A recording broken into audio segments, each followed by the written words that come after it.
Holidays-nale, அது நம்ம GT Holidays தான். South India's #1 travel brand. ஆச்சி பாதாம் ட்ரிங்க்.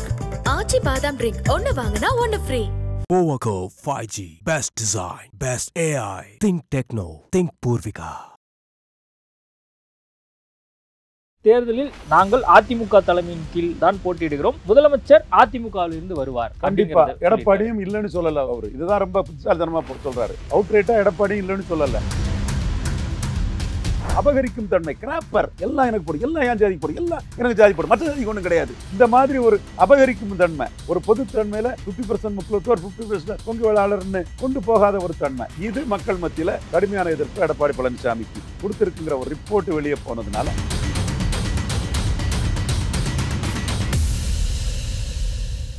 ஐபிசி தமிழ் நேயர்களுக்கு வணக்கம். இன்றைய நேர்காணலில் நம்மோடு இணைந்திருக்கிறார் அரசியல் விமர்சகர் ரவீந்திரன் துரைசாமி அவர்கள். வணக்கம் சார். வணக்கம் சங்கர சர்மா. எப்படி இருக்கீங்க? நல்லா இருக்கும் தம்பி. பரபரப்பான ஒரு செய்தி. கிட்டத்தட்ட ஒரு 30க்கும் மேற்பட்ட கேள்விகளுக்கு அமித்ஷா தினத்தந்தி நாளிதழுக்கு பதில் கொடுத்துருக்காரு. அதில் குறிப்பாக தமிழ்நாடு சார்ந்து பல்வேறு கேள்விகள் எழுப்பப்பட்டிருக்கு. அதில் குறிப்பாக அதிமுகவுக்குள்ளே நடக்கக்கூடிய பிரச்சனைகள் குறித்து நீங்கள் எதுவும் முடிவெடுப்பீங்களா, நீங்கள் எதுவும் தலையிடுவீங்களா அப்படின்னு கேட்டிருக்காங்க. அதுக்கு அவர் பதில் கொடுத்துருக்கார். அது அவங்க தான் முடிவெடுக்கணும் அப்படின்னு சொல்லியிருக்காரு. அவங்க தான் முடிவெடுப்பாங்களா, இல்லை இன்னும் பாஜகவினுடைய ஏதாவது ஒரு தலையிடல் இருக்குன்னு நினைக்கிறீங்களா? அவங்க முடிவெடுப்பாங்க, தேர்தல் ஆணையம் முடிவு செய்யும். உள்கட்சி பிரச்சனை இரட்டை தலைமைன்னு இருக்கிறத ஒற்றை தலைமையாக எடப்பாடி அபகரிச்சிட்டாருங்கிறது, கிராப்பருங்கிறது தான் ஓபிஎஸோட கிளைம். நீதிமன்றம் போயிருக்கிறாரு, பல சட்ட போராட்டங்கள் நடத்தியிருக்கிறாரு. கடைசியாக தேர்தல் ஆணையம் அதில் தலையிடலாமா மாட்டாமா, தலையிடுறதுக்கு அதிகாரம் உண்டா இல்லையாங்கிறது கொஸ்டின் தேர்தல் ஆணையம்லாம் நாங்கள் சொல்கிறத அக்செப்ட் பண்ணிட்டு போகக்கூடிய ஒரு இதானங்க சப்பை அப்படின்னு எடப்பாடி ஆதரவாளர்கள்லாம் சொன்னாங்க. நாங்கள் சப்பை இல்லை, எங்களுக்கு உரிமை இருக்குன்னு தேர்தல் ஆணையம் சொல்லிட்டான். தேர்தல் ஆணையம் அதை சொன்ன பிறகு நீதிமன்றம் அதை ஏற்றுக்கிட்ட பிறகு 4 வாரத்தில் முடிங்கன்னாப்புல. அது தேர்தல் முடிவு வரும்போது தான் அந்த 4 வாரம் முடியும்.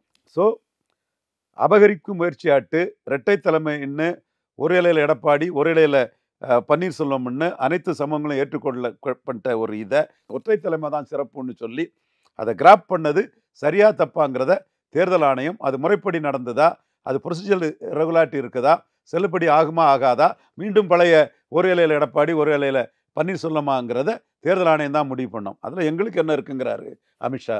அது அவர்களது கட்சி குறித்த விஷயம், அவர்கள் தாங்களாகவே முடிவெடுக்கட்டும் அப்படின்னு அவர் எக்ஸாக்டாக இந்த வார்த்தையை பயன்படுத்தியிருக்காரு. கட்சி குறித்த விஷயம் தாங்களா அவங்க முடிவெடுக்கலன்னா தேர்தல் ஆணையம் முடிவெடுத்து சொல்லணும். என்ன முடிவோ அதை நம்ம 2 மெசேஜ். ஒன்று, அதிமுக உள்கட்சி விவகாரத்தில் இவர் தலையிட மாட்டார் அப்படிங்கிறது தெளிவுபடுது. அதே மாதிரி ஓபிஎஸ்னுடைய அந்த நிலைப்பாடுங்கிறது இப்போ அண்மை காலமாக கொஞ்சம் மனமாற்றம் இருக்கிற மாதிரியும் தெரியுது. ஆனால் அமித்ஷா எங்களை கூப்பிடாது மன வருத்தத்தை அளிக்கிறது அப்படின்னு சொல்லியிருக்காரு. அது மட்டும் இல்லாமல் அண்மையில் முக்கிய நிர்வாகிகளோட ஆலோசனை கூட்டம் சென்னையில் நடைபெற்றது. அந்த நிர்வாகிகள் கூட்டத்தில் முக்கிய முடிவுகள் குறித்து எடுக்கப்பட்டதாகவும் செய்திகள் வருது. நம்ம தொலைக்காட்சியில் அவர் பேசும்போது அந்த கொள்கை பரப்பு செயலாளர் இருக்கக்கூடிய கண்ணன் என்ன பதிவு பண்ணாருன்னா, நாங்கள் எதுக்குமே தயாராக இருக்கோம், நாங்கள் பாஜகவுக்கு அடிப்பணியும் தேவையில்லை, அது மட்டும் இல்லாமல் இவங்க கூட தான் ட்ராவல் பண்ணணுங்கிற அவசியம் இல்லை அப்படிங்கிற இடத்துக்கு நாங்கள் நகர்றோம் அப்படிங்கிற விஷயத்தை அவர் பதிவு பண்ணுறாரு. Endurance is a virtue in politics. அந்த வகையில் என்டியூரன்ஸோட ஓபிஎஸ் இருக்கிறாரு. தம்பி கண்ணன்ஜியோட அந்த கருத்து ஓபிஎஸ் கருத்தாக தான் இருக்க வாய்ப்பு இருக்குது. ஓபிஎஸ்க்கு இயற்கையின் அருளோ கடவுளின் அருளோ ஒரு அதிர்ஷ்டம் உண்டு. பொறுப்பன அக்ரஹார நீதிமன்றத்தில் ஜெயலலிதா கன்விட் ஆகான்னு யாருமே எதிர்பார்த்துருக்க மாட்டார். கன்விட் ஆகக்கூடாதுன்னு தான் ஓபிஎஸும் நினச்சிருப்பார், எல்லாரும் நினச்சிருப்பார்.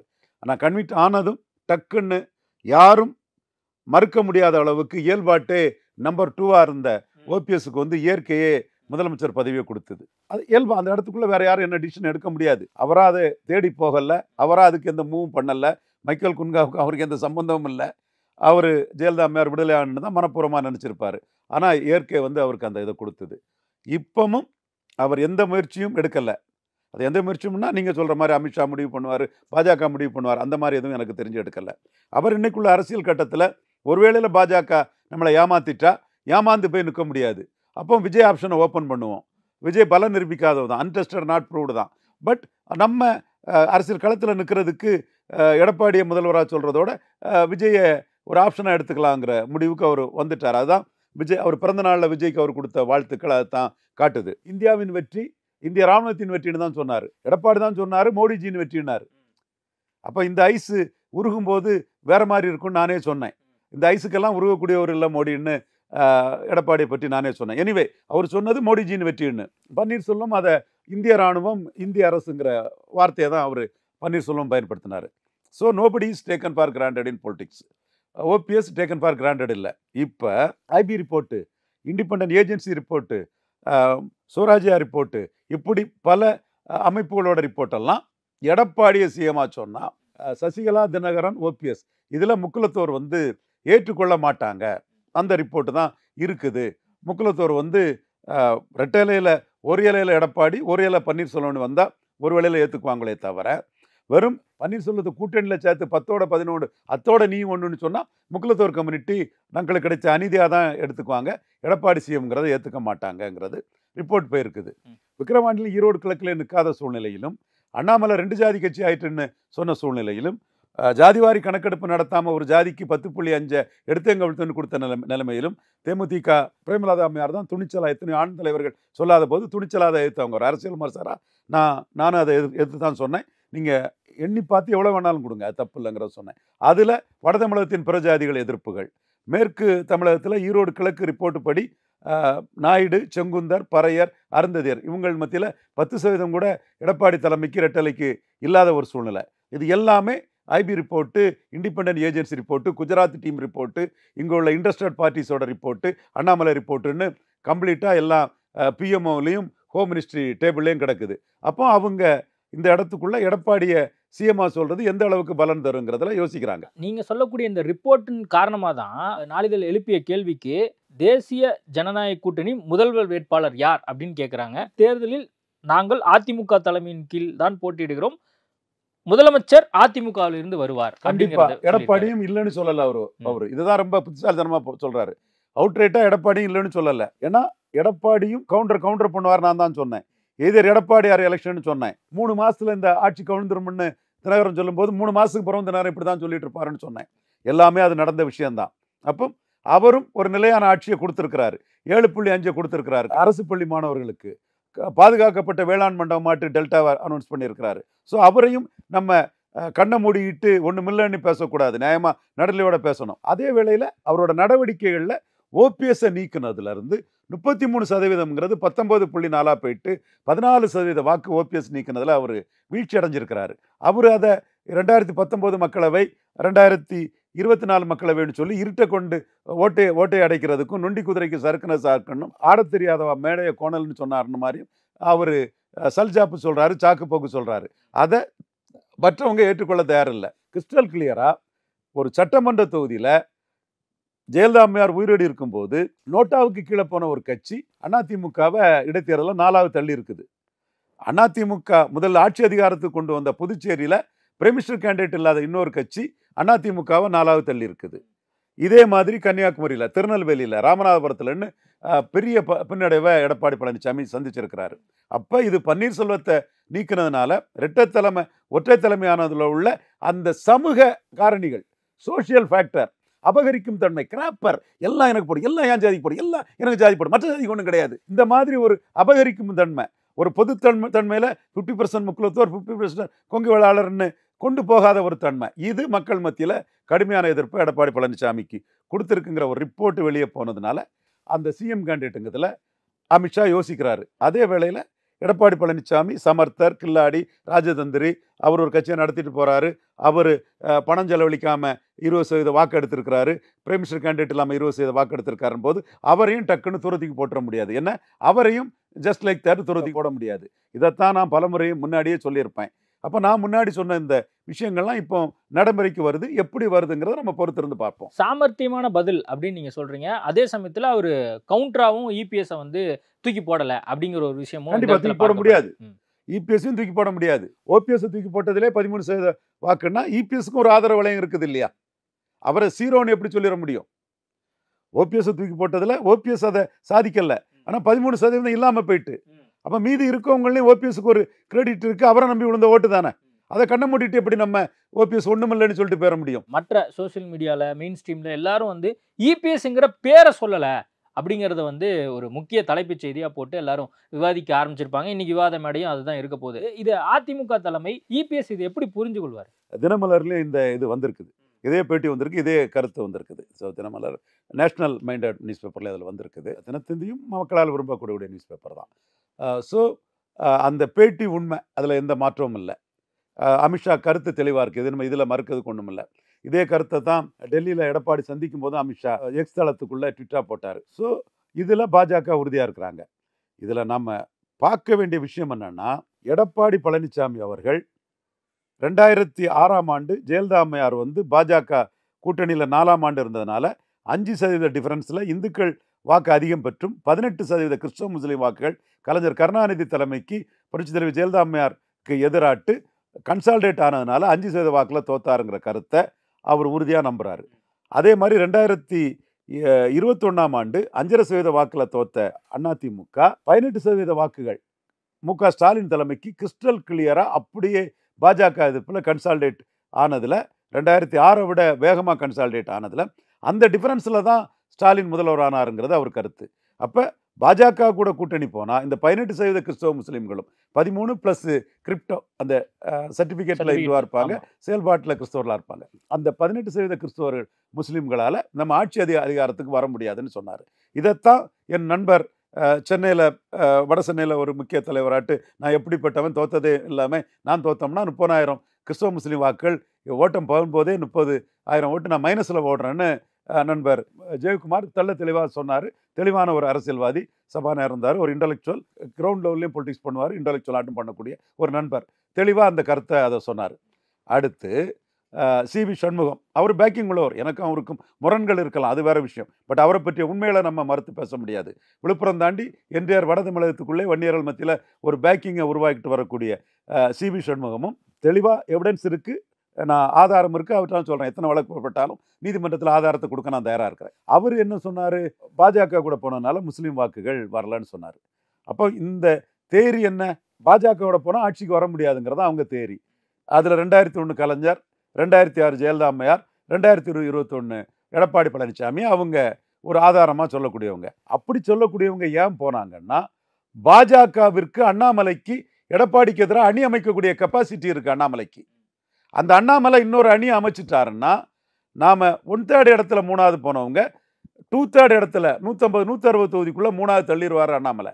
அப்போ 2வது இடத்தை உறுதி செய்து கொள்வதற்காக கலைஞர் 13 வருஷம் மாற்று சக்தியாக இருந்தார் இல்லையா, எத்தனை வருஷம் ஆனாலும் நான் தான் ஸ்டாலினுக்கு மாற்று சக்தியாக இருக்கிறதுக்காக பாஜக தன்னை சிஎம்மா ஒத்துக்கொள்ளுங்கிற அடிப்படையில் தான் அவர் பாஜகவோட கூட்டணி போனார். அதை எடப்பாடி பழனிசாமி பேரை சொல்லி அமித்ஷா சொல்லியிருக்காருங்கிறதும் நாம் மறுத்துக்கிட்டு பேச முடியாது. அப்போ அப்படி வந்தவர் இப்போ உள்ளுக்குள்ளே வந்து சிக்கலில் மாட்டும் போது தொண்டையில் குத்தின முள்ளு மாதிரி என்ன செய்யணும்னு தெரியாமல் திக்கி திணறாரு. அதே வேளையில் அவரால் திரும்பி போனாலும் அண்ணாமலை பலம் பெறுவார். நீங்கள் அண்ணாமலையை காலி பண்ணுறதுக்கு தான் அந்த கூட்டணிக்கும் போகிறீங்க. உங்கள் காரணத்தில் ஒன்று, அண்ணாமலை உங்களை 60% மேற்பட்ட இடத்துல 3வது தள்ளிடுவாருன்னு அச்சப்பட்டு தான் போகிறீங்க. அப்போ 2வது இடத்த உறுதிப்படுத்துறதுக்கு தான் அண்ணாமலையை காலி பண்ணிக்கிட்டு உங்கள் போட்டியாளர் அண்ணாமலையை காலி பண்ணிவிட்டு அந்த இடத்துக்கு போகிறீங்க. மீண்டும் பாஜகவுக்கு எதிராக கூட்டணி ஆட்சியெல்லாம் கிடையாது அது இதுன்னு ஆவேசமாக போனீங்கன்னா அங்கே அண்ணாமலை பலம் பெறுவார். அண்ணாமலை உங்களுக்கு எதிராக அணி அமைச்சு உங்களை 60% இடத்துக்கு இடங்களில் 3வது தள்ளக்கூடிய கெப்பாசிட்டி அண்ணாமலைக்கு இருக்குது. ஸோ அண்ணாமலை எடுத்த 11.4% வாக்கும் அண்ணாமலைக்கு தலைமையும் தான் உங்களை வந்து பாஜக பக்கம் கொண்டு வந்தது. கூட்டணி ஆட்சி குறித்துமே வந்து கேள்வி கேட்டிருக்காங்க. அதில் வந்து அவர் வந்து ஆமான்னு சொல்லியிருக்காரு, எங்கள் தேசிய ஜனநாயக கூட்டணி நிச்சயம் அரசு அமைக்கும், அதில் பாஜக ஆட்சியின் பங்கும் இருக்கும் அப்படின்ட்டு இருக்காரு. அப்போ கிட்டத்தட்ட வந்து அது கூட்டணி ஆட்சி தான் இல்லையா அவருடைய பிஎம்ஓ. கூட்டணி ஆட்சிங்கிறத விட அவங்க பிஎம்ஓ பார்க்குறது என்னன்னா, எடப்பாடி பழனிசாமி ஐயா 19.4% வாக்கெடுத்தார். அது அவர் தலைமை கொடுத்த வாக்கு தான், காசு ஒன்றும் பெருசாக செலவழிக்கல. பிஎம் கேண்டிடேட் கிடையாது. ஆனால் பிரிமினிஸ்டர் கேண்டிடேட்டோட அண்ணாமலை 11.4% தாமரையில் எடுத்தார்.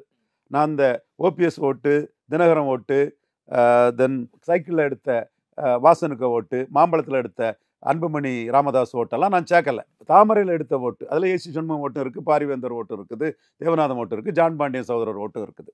இந்த வாக்குகள் வந்து 11.4. இதற்கு இணையான சீட்டு வேணுங்கிறதுல பிஎம்ஓவும் மோடியும் உறுதியாக இருக்கிறாங்க. அதுதான் கடைசியாக பெரிய பிரச்சனையாக அங்கே வரும். அது எடப்பாடி என்ன சொல்ல போகிறாரு. அதில் அவர் என்ன சொல்கிறாருன்னா, ரொம்ப அளந்து பார்க்காண்டாம், ஸ்ட்ரிக்டாக போகாண்டாம், 2 ரெட்டலைக்கு 1 தாமரை, 19.4க்கும் 11.4க்கும் இப்படி ஒரு ரேஷியோவில் சீட்டு வேணுங்கிறாரு. இந்த சீட்டை மையமாக வச்சு தான் அப்புறம் கூட்டணி ஆட்சி அது இதெல்லாம் அடுத்தால பேச வர்றாங்க. ஆட்சியில் பங்குங்கிறது ஒரு கற்பனை. இல்ல அந்த கமிட்மெண்ட் வந்து அதிமுக தரப்புல இன்னும் கொடுக்கப்படலைங்கிறது தானே முன்னாள் அமைச்சர்கள் எடப்பாடி பழனிசாமி கண்டிப்பா எல்லாரும் கொடுக்கப்படல. ஆட்சியில் பங்கு கூட கண்டிஷன் இல்ல. பலத்துக்கு ஏற்பட்ட தொகுதி பங்கீடு தான் இப்ப இல்ல அது தேர்தல் முடிவுக்கு அப்புறம் பாத்துக்கலாம் அப்படிங்கறது தான் இந்த ஸ்டாண்டா, அமித்ஷாவுடைய ஸ்டாண்டா? இல்ல இப்பல இருந்தே இவங்க பேச ஆரம்பிக்கிறாங்கன்னா அந்த ஒரு வாதத்தை கொண்டு வந்து அதிமுகக்குள்ள ஒரு திணிச்சு நம்ம வந்து ஃபியூச்சர்ல இந்த மாதிரி ஒரு பிளான் வச்சுக்கலாம் அப்படிங்கறதுக்காகவா? எல்லாரும் நன்மைக்கு தான் அரசியல் பண்றாங்க. எடப்பாடிக்கு ஓட் டிரான்ஸ்ஃபரிங் கெப்பாசிட்டி கிடையாது, சீட் கன்வெர்ட்டிங் கெப்பாசிட்டி கிடையாதுன்னு தெரிஞ்சனால தான் தேமுதிக வெளியேறினாங்க. புதிய தமிழகம் அந்த உள்ஒதுக்கீடு இதில் தேவேந்திர குல வேளாளருக்கு அநீதினு வெளியேறிட்டாப்புல. முபாரக் மட்டும்தான் இருந்தாப்புல. முபாரக் கூட்டத்தில் இப்தார் நோம்பில் உங்கள் கூட உறுதியாக இருப்போன்னு தான் எடப்பாடி பழனிசாமி சொன்னார். 26, 31 நீங்கள் பார்த்துருப்பீங்க. அப்போ முபாரக்கை தவிர வேற யாரும் கூட்டணி இல்லாத சூழ்நிலையில தான் 18% என்டிஏ, 11.4% தாமரை பாஜக ப்ளஸ் ஜி.கே. வாசன் 1%.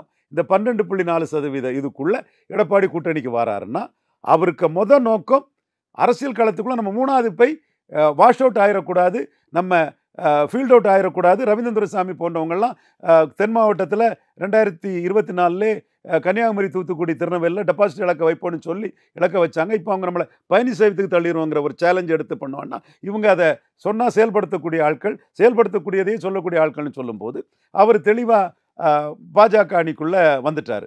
ஸோ பாஜக அணி வந்து அவருக்கு 2வது இடத்தை உறுதிப்படுத்தி கொடுக்குது. ஸோ அவர் பாஜக அணி விட்டு அவர் போக வாய்ப்பு இல்லை. அதே வேளையில் அணியின் நன்மைக்கு ஒருத்தருக்கு ஒருத்தர் விட்டு கொடுத்து தான் போனோம். நம்ம அணியின் நன்மைக்காக தான் போறோம். இந்த அணி உடையாது. உங்களுடைய கணக்குப்படி பார்த்தா இந்த கூட்டணிங்கிறது கண்டிப்பா தொடரும். ஆனா வந்து ஆட்சி அதிகாரத்தில் பங்கு அப்படிங்கிறது இப்போதைக்கு பாஜக மட்டும்தான் நினைக்குது, அதிமுக நினைக்கல. அதிமுக ஆட்சி அதிகாரத்தில் பங்கு நினைக்கல. பாஜகவோட நோக்கம் 11.4%க்குரிய வாக்குகள் அண்ணாமலை உருவாக்கிய வாக்குக்குள்ள சீட்டை வாங்கலைன்னா இப்போ சட்டமன்றத்தில் போக மாட்டார் எடப்பாடி பழனிசாமி. ஆர்கியூ பண்ணுவார், நம்ம கூட்டணி நன்மைக்காக இப்படி வாங்க அப்படி வாங்க, நம்ம சொன்னால் ஏற்றுக்க மாட்டாங்கன்னு அவரோட ஆர்குமெண்ட்ஸை தான் முன்வைப்பார். ஆனால் பழைய பாஜக மேலே போட்டுக்கிட்டு 29 கலத்தி விட்டுட்டு போயிடுவார். அப்போ ஒரு 10% மேலே வாக்கு பலத்தோட பாஜக இருக்கணும். அண்ணாமலை எடுத்த வாக்கு ஒன் டைம் வாக்கு அல்ல, பாஜகவின் பெர்மனன்ட் வாக்குன்னு நிரூபிக்கணும். இதுதான் பிஎம்ஓ மோடியின் நோக்கம். ஐபிஎம் இதை தான் ரிப்போர்ட் பண்ணியிருக்காங்க. இங்க உள்ள மோடி சப்போர்ட்டர்ஸ் தான் ரிப்போர்ட் பண்ணியிருக்காங்க. இல்ல அண்ணாமலை 2-3 இடத்துல நீங்க கோட் பண்றீங்க. அவர் வந்து வந்த பின்பாக தான் பாஜக வளர்ந்துருக்கு, கிட்டத்தட்ட 11% வரைக்கும் வந்திருக்கு. அதுல இன்க்ளூடிங் மற்ற விஷயங்கள்லாம் நீங்க கால்குலேட் பண்ணி சொல்றீங்க. இப்போ அண்ணாமலைக்கே என்ன பதவி கொடுக்கப்படும் அப்படிங்கிற ஒரு மிகப்பெரிய ஒரு கேள்விக்குறியா இருக்கு. அண்ணாமலை இப்போ ரொம்ப சைலண்டா இருக்காரு. அவர் வேற எதுவும் பிளான் வச்சிருக்காரா அப்படிங்கிற கேள்வி வரைக்குமே பொதுவெளியில எழ தொடங்கிருச்சு. அவர் வேற பிளான் எதுவும் வைக்க மாட்டாரு. மோடிக்கு 2023 மோடி பிரதமர் ஆகிறதுக்கு இந்த 18% அவருக்குன்னு ஒரு 4-5% வாக்கு பலம் இருக்கும். அது அவர் மேல அபிமானம் உள்ள வாக்குகள். அதை மோடிக்காக பயன்படுத்துறதுக்கு மோடி கூட தான் நிற்பாருன்னு அவரை நான் கருதுறேன். நிற்கணும்னு நான் விருப்பப்படுறேன். இல்ல இப்போ கிட்டத்தட்ட வந்து பாத்தீங்கன்னா இப்போ அண்ணாமலை இல்லாத பாஜக வாக்கு சதவீதத்தின் அடிப்படையில் கம்மியாயிடுச்சு அப்படின்னு கூட சில பேர் நினைக்கிறாங்க. சில சர்வே ரிப்போர்ட்டுமே கிட்டத்தட்ட அது சொல்ற மாதிரியும் இருக்கு. சர்வே ரிப்போர்ட்டை வச்சு நம்ம பேச முடியாது சர்மா. 18% என்டிஏ எடுத்தாங்க, 11.4 எடுத்தாங்க. அண்ணாமலை முன்னிறுத்தி எடுத்த வாக்குகள் அதில் ஒரு ரஃபா ஒரு 4-5% வாக்கு அண்ணாமலைக்காகவே விழுந்தது. நாம் தமிழர் சீமான் என் தம்பி தான் என்கிட்ட போன வாரம் பேசும்போது என்கிட்ட சொன்னது, அண்ணே அண்ணாமலை ஒரு ஆல்டர்னேட்டிவ், ஒரு லீடருங்கிற இமேஜ், மத்திய அரசு பணபலம், அவங்களோட ஊடக பலம் அதெல்லாம் வச்சு இல்லைன்னா நான் 2024 13% போயிருப்போம்னே. அண்ணாமலையால் எனக்கு ஒரு 4-5% வாக்கு எனக்கு வர வேண்டிய வாக்கு வரலனே, அவரை ஒரு மாற்று மாதிரி பார்த்துட்டாங்கன்னு நாம் தமிழர் சீமானே அண்ணாமலைக்கு அந்த மெரிட்டை அக்செப்ட் பண்ணி என்கிட்ட பேசினார். அப்போ அது ஒரு தலைவரே அதை களத்துல இருந்து பேசுறாருன்னா என்னோட பார்வையில் அது உண்மைதான். சீமானுக்கு அப்படி நடக்குது அப்படிங்கும்போது இப்போ பாஜகவில் அவரை தலைவரை வைத்துக்கொண்டு ஒரு அரசியலை ஒரு தேர்தலை பண்ணும்போது அப்போ வேற ஒரு ரிசல்ட் கிடைக்கும். இப்போ அவரே வந்து ஒன்றும் இல்லாத ஒரு ஆளா ஒரு காரியகர்த்தா அப்படிங்கிற ஒரு இடத்துல இருக்கும்போது பாஜக எப்படி திரும்ப வந்து இந்த கூட்டணியோட ஜெல்லாகி எப்படி இது வந்து 2026 ஆட்சி அமைக்கும்? அது போல தான் மோடி வெல்விஷரான நாம, மோடிக்காக தெளிவாக நிற்கக்கூடிய நாம, நாட் ஃபாதர் எப்போ Tom Dick and Harry only for Modi. அப்போ இதில் என்ன நாம சொல்கிறோம்னா அண்ணாமலையை தேர்தல் பேச்சுவார்த்தை குழு, சீட்டு பங்கீடு பேச்சுவார்த்தை குழு தலைவராக போடணுங்கிற ஒரு கருத்தை நாம் மோடிக்கிட்ட பிஎம்ஓக்கு நாம் சொல்கிறோம். அப்போ பேச்சுவார்த்தை குழுவில் எடப்பாடி அண்ணாமலை இருந்தால் அண்ணாமலை புள்ளி வரத்தோட செக்மெண்ட் வைஸு, பார்லிமெண்ட் எலெக்ஷனாலும் assembly segment wise, booth wise என்ன ஓட்டு எப்படிங்கிறத சொல்லி பாஜகவுக்கு உரிய சீட்டுகளை அவர் வாங்கிடுவார். அதுதான் இப்போ முக்கியமானது. அசெம்பிளி தேர்தலில் உரிய சீட்டை வாங்குறதுக்கு தான் கூட்டணி ஆட்சிங்கிற அந்த கோஷத்தையே முன் வைக்கிறாங்க. கூட்டணி ஆட்சிங்கிறது தமிழ்நாட்டில் சாத்தியம் இல்லை அப்படின்னு சொல்லி திமுகலாம் சொல்லிட்டு இருக்காங்களே. கூட்டணி ஆட்சிங்கிறது 52 வந்து கூட்டணி ஆட்சிக்கு தான் மக்கள் தீர்ப்பளித்தாங்க. காங்கிரஸ்காரங்க தான் மற்றவங்களை விலைக்கு வாங்கி தனி ஆட்சி அமைச்சுக்கிட்டாங்க. 2006 கூட்டணி ஆட்சிக்கு தான் தீர்ப்பளித்தாங்க. சோனியா காந்தி தான் நமக்கு டெல்லியில் சப்போர்ட் பண்ணுறாரு, அவருக்கு தனி ஆட்சி இருக்கட்டுன்னு கலைஞருக்கு தனி ஆட்சியை கொடுத்தாங்க. 52 2006 மக்கள் வந்து கூட்டணி ஆட்சிக்கு தானே தீர்ப்பளித்தாங்க. வரல கூட்டணி ஆட்சி. ஸோ அந்த தேரி நிற்காது. இது கூட்டணி ஆட்சிக்கான மோதலே அல்ல, பலத்தின் ஏற்பட்ட பங்கீட்டுக்கான மோதல். இது பார்லிமெண்ட் வேற அசெம்பிளி வேறன்னு நீங்கள் சொல்லி தப்ப முடியாது. பன்னீர்செல்வத்தை நிற்கனால 13-14% வாக்கை இழந்திருக்கீங்க. ஏரியா வைஸ் உங்களுக்கு பின்னடைவு இருக்குது. ரெட்டலை ஓட்டு ஏதோ கொஞ்சம் இருக்கலாம், நான் மறுக்க வரல. சிதம்பரத்திலையும் விழுப்புரத்திலையும் விடுதலை சிறுத்தைகள் எதிர்ப்பு 10.5 ஆதரவுன்னு 35% வாக்கெடுத்த நீங்கள் ஏன் ராமநாதபுரத்தில் சிங்கிள் டிஜிட் போகிறீங்க, டெபாசிட் போகிறீங்க? ஏன் திருநெல்வேலியில் சிங்கிள் டிஜிட் போகிறீங்க, டெபாசிட் போகிறீங்க? ஏன் தேனியில் டெபாசிட் போகிறீங்கிறதெல்லாம் இந்த புரட்சி தலைவி முத்தமிழறிஞர் மறைவுக்கு பிறகு பல ஜாதிய மத சூழ்நிலைகள் இங்கே பெருசாக வந்துட்டு. பிஜேபி இதில் தான் மீன் பிடிப்பாங்க. இதில் என்ன விட்டுட்டு போகிறதுக்காக பிஜேபி இதில் இருக்கிறாங்க. ஸோ இந்த பலகீனங்கிறது எடப்பாடி பழனிசாமிக்கு இருக்குது. அந்த பலகீனத்தை அண்ணாமலை டீமும் மோடியோட டைரக்ட் வெல்விசர்ஸும் பிஎம்ஓவுக்கும் தெளிவாக அதை விலைக்கு சொல்லும்போது அவங்க அதை உணர்ந்துக்கிறாங்க. இன்னைக்கு அதன் வெளிப்பாடு தான் அமித்ஷாவோட இந்த பேச்சு. கடம்பூர் ராஜு ஒரு பேட்டியில் பேசும்போது என்ன சொல்கிறாருன்னா, மதிமுகவோட நாங்கள் பேசிட்டு தான் இருக்கோம் அப்படிங்கிறாரு.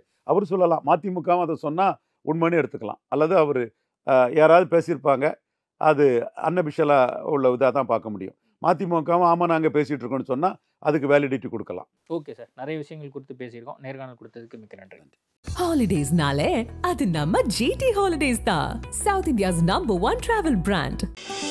ஆச்சி பாதாம் ட்ரிங்க். ஆச்சி பாதாம் ட்ரிங்க் ஒன்னு வாங்கினா ஒன்னு free. Powerco 5G. Best design, best AI. Think Techno, think Purvika.